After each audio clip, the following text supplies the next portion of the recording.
وہابی کون لوگ ہیں؟ وہابی اور ایک عام مسلمان میں کیا فرق ہے؟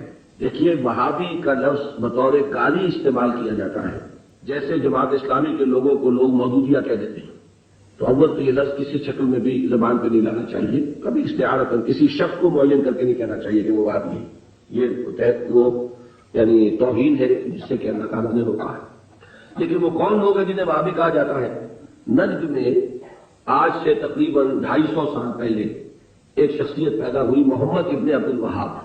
انہوں نے دین کی خدمت کی، دین کی اصلاح کا کام کیا۔ جو بھی مسلمانوں میں غلط چیزیں رائج تھیں، مشرکانہ اعتقادات، بدعات، ان کا قلع قبا کیا اور ایک تحریک شروع کی۔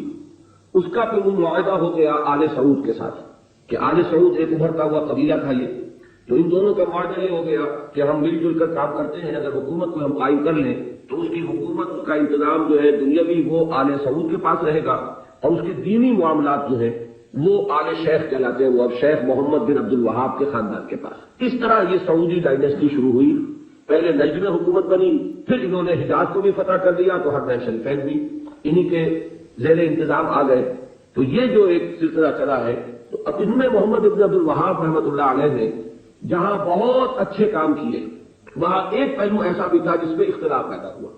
انہوں نے تصوف پر بڑی شدید تنقیدیں کی، اور اس میں کچھ میں سمجھتا ہوں کہ جیسا ہوتا ہے کوئی جب بھی ریفارمر کھڑا ہوتا ہے، کوئی مصلح، تو جذبات میں آ کر بعض اوقات سخت باتیں بھی کہہ دیتا ہے۔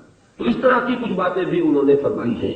اس کا رد عمل ہندوستان میں خاص طور پر ہوا، اور انگریز نے وہاں پر جو شہیدین کی تحریک تھی، شاہ اسماعیل شہید اور سید احمد بریلوی رحمۃ اللہ علیہ، ان کی جو تحریک تھی، اس کو بدنام کرنے کے لیے یہ کہہ دیا کہ یہ انہی وہابیوں کے پیروکار ہیں، اور ہمارے ہاں بعض علماء نے پھر ان کی مخالفت اسی وجہ سے کی اور فتوے دیے ان کے خلاف۔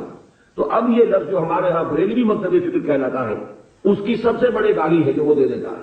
وہ دیوبندیوں کو بھی وہابی کہہ دیں گے، وہ تو گالی دینے کی بات ہوئی، تو گالی دینی ہے تو حالانکہ دیوبندی مکتب فکر کے علماء محمد ابن عبد الوہاب کی ہر بات کو نہیں مانتے، بلکہ وہ خود بھی تنقیدیں کرتے ہیں کہ ان معاملات میں انہوں نے حد اعتدال سے تجاوز کیا ہے۔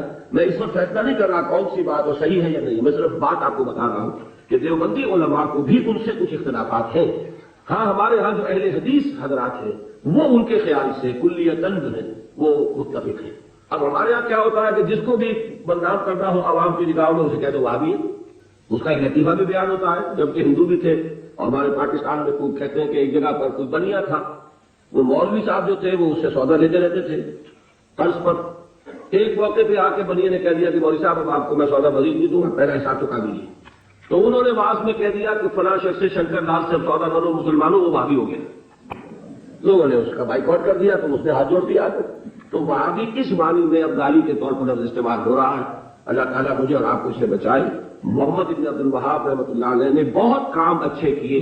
اس عرب میں بھی بہت شرک ہو رہا تھا، قبر پرستی ہو رہی تھی، یہاں تک کہ جو یمن سے حاجی آتے تھے، طائف سے گزرتے ہوئے حضرت عبداللہ ابن عباس کی قبر کیونکہ طائف میں پہلے اس کا طواف کرتے تھے، پھر جاتے تھے خانہ کعبہ کا طواف کرتے۔ تو انہوں نے ان تمام چیزوں کو ختم کیا ہے، اور ابھی تک تو انہی کے اثرات تھے اصل میں کہ جو سعودی عرب میں چل رہے ہیں۔ اب جو نئی نسل ابھر آئی ہے تو آل شیخ کا عمل دخل جو ہے وہاں بہت کم ہو گیا ہے۔ آگے حالات کیا ہوتے ہیں تو اللہ کے لیے، یہ ہے اصل شیخ۔ تو اس کو جو حقیقت ہے اسی طرح رکھنا چاہیے۔